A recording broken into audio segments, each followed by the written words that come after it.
Hello, xin chào tất cả các bạn đã quay trở lại với channel của mình. Thì như tiêu đề của video thì mình cũng không cần phải nói nhiều gì về chủ đề ngày hôm nay. Chúng ta sẽ thực hiện đi lấy mẫu ngay. Cái quá trình lấy mẫu thì mình không thể quay được. Như các clip khác thì chúng ta có thể quay, nhưng clip này thì chúng ta không thể quay và chúng ta sử dụng mẫu luôn. Rồi chúng ta sẽ lấy mẫu và cho lên lam kính.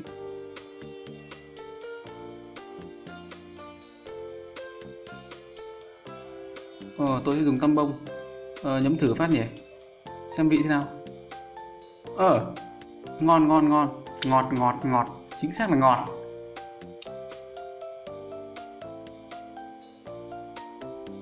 Rồi chúng ta sẽ đặt nó lên bàn quan sát.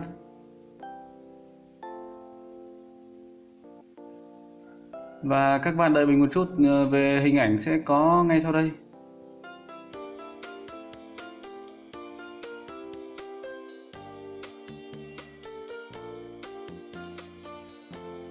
Rồi đã có hình đấy.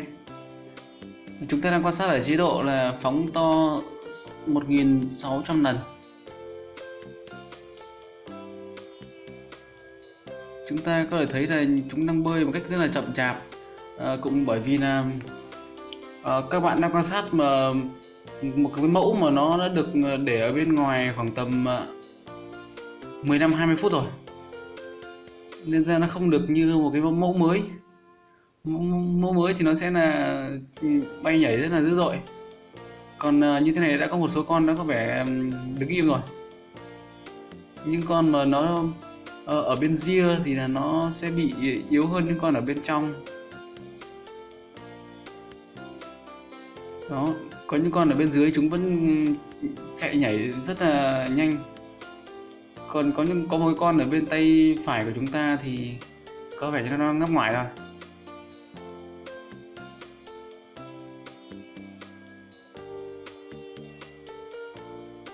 Clip hôm trước của mình thì cũng có vẻ là hơi nhòe, nên ra mình quyết định quay lại cái clip thứ hai này.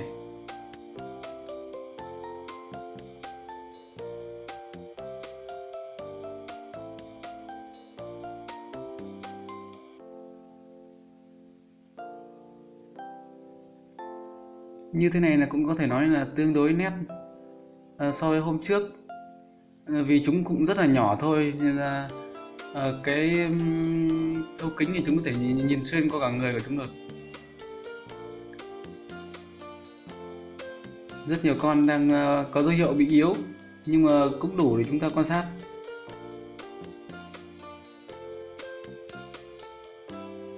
Các bạn đang xem video tại kênh KP Vlog.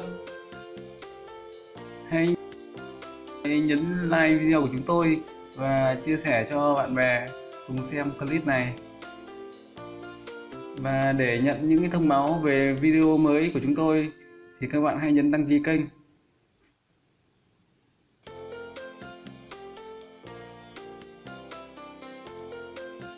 Đây, ở một cái khu vực này thì tương đối là nhiều con ở ria là chúng đã bị tử vong.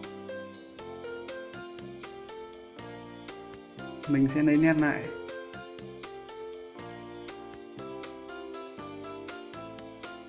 Sau một cái khoảng thời gian khoảng tầm 20 cho đến 25 phút thì số lượng chết là tương đối là cao.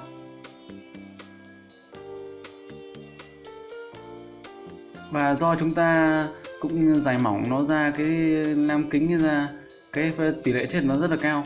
Còn đâu bình thường mà nếu mà các bạn đựng ở trong cái hộp đựng mẫu thì thời gian sống của chúng sẽ được lâu hơn.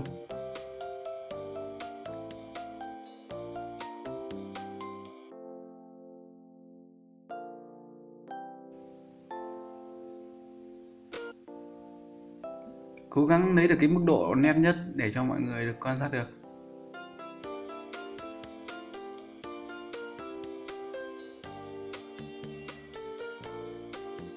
Mật độ của lần này tương đối là cao. Các con nó có vẻ như là nằm xít vào nhau, tùy vào khu vực. Với một cái mẫu mới ấy, thì chúng bơi lội một cách tự do và chạy tạo thành một cái dòng chảy.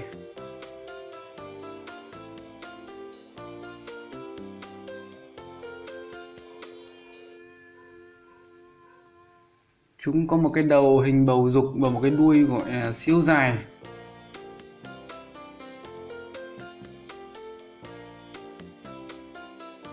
Nếu mà để so với bọn nòng nọc của ếch nhái cóc thì cái đuôi của chúng rất là ngắn. Còn đây của chúng, còn đuôi ở đây thì nó vô cùng là nhỏ và dài.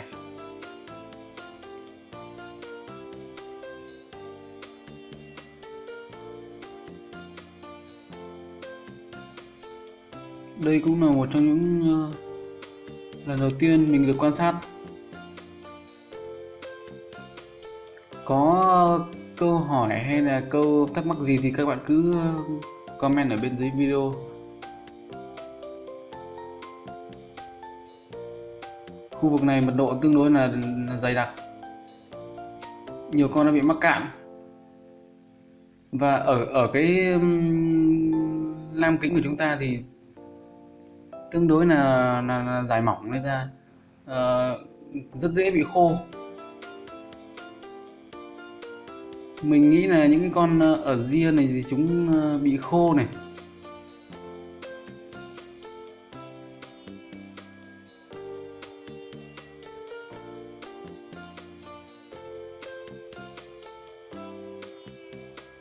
Chúng bị khô thì là cái nước của chúng ấy, thì nó đặc, thì là nó sẽ không thể nào mà bơi được, chúng sẽ bị mắc cạn.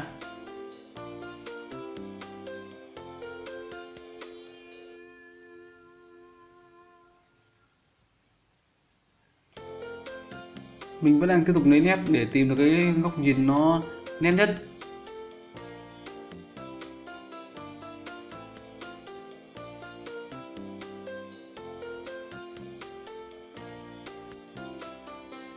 Rất là nhiều. Và ở sâu cái lớp bên dưới thì chúng vẫn bơi một cách rất là nhanh nhẹn. Chỉ có lớp bề mặt này thì là chúng có vẻ như bị mắc cạn và yếu.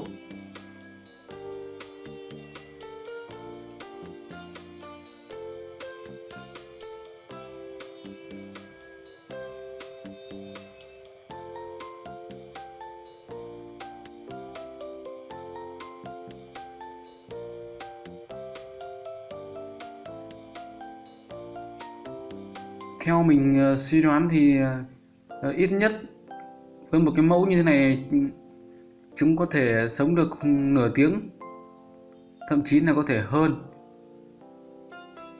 Đây là do mình đã giải mỏng thì chúng mới có dấu hiệu chết, chứ không mình nghĩ là nó sẽ tương đối là sống dai đấy. Còn tùy vào cách bảo quản của chúng ta nữa. Chỗ này có một cái dòng chảy.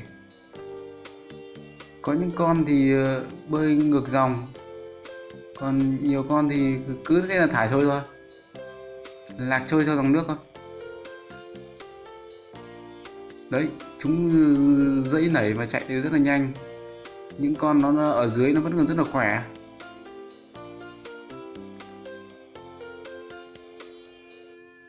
Có một cái lớp dưới bóng nên làm cho chúng ta xem bị hơi nhòe ở khu vực này.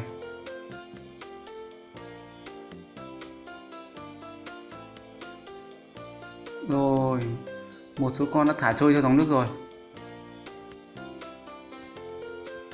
Có những con nó ở bên dưới mà nó rất là khỏe.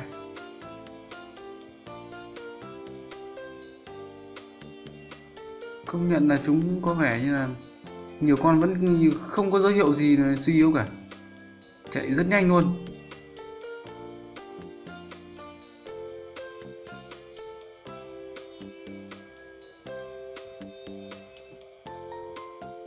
Ban nãy chúng ta quan sát ở một cái khu vực mà nó bị mắc cạn, chính xác là như vậy, và đây cũng thế này. Còn những khu vực mà nó không mắc cạn thì nó sẽ có dòng chảy. Chính mắc cạn là cho chúng không thể nào mà bơi được, vì trong khu vực này nó rất là đặc, chạy một cách rất là hỗn độn.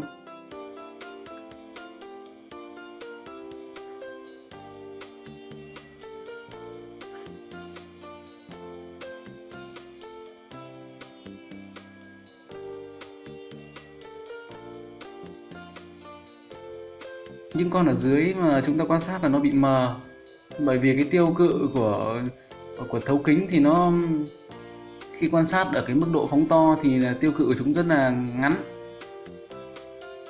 tầm quan sát được nó rất là ngắn, chỉ cần dê lệch một chút là chúng sẽ bị nhòe ngay.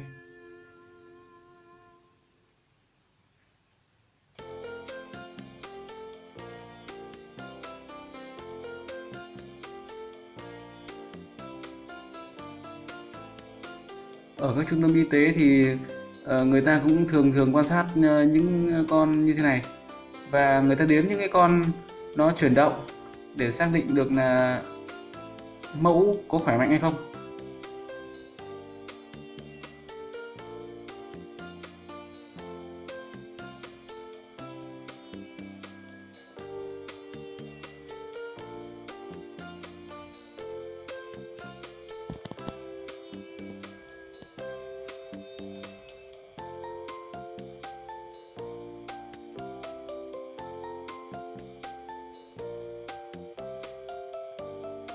Chúng có một cái đầu hơi hơi chóp nhọn, không hẳn là nhọn.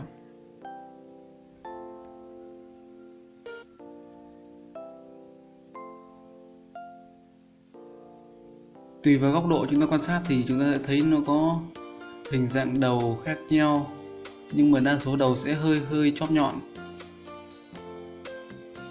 Đặc biệt là so với các cái hình vẽ ở trên mạng thì là cái đuôi của nó rất là dài. Đuôi này các bạn xem có một cái con mà đuôi của chúng dài không kìa. Đầu của chúng đang đầu của con nó đang chĩa vào cái góc trên bên tay phải của màn hình.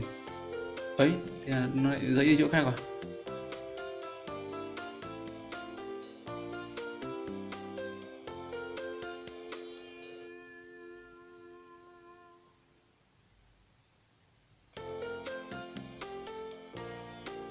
Rất là đặc. Mẫu này là mẫu rất là đặc.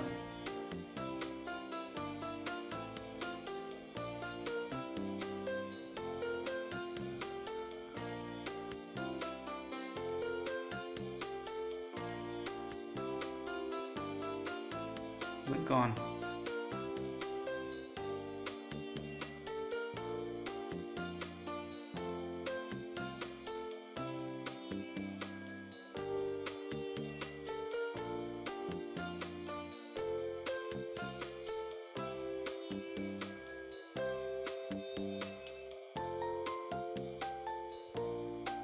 Và có vẻ như chúng ta đã quan sát được tương đối là chi tiết.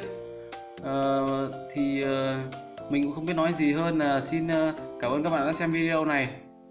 Rồi, hiện tại thì chúng ta đang phải nấu cơm. Nấu cơm thôi. Ôi hồi vụng về quá.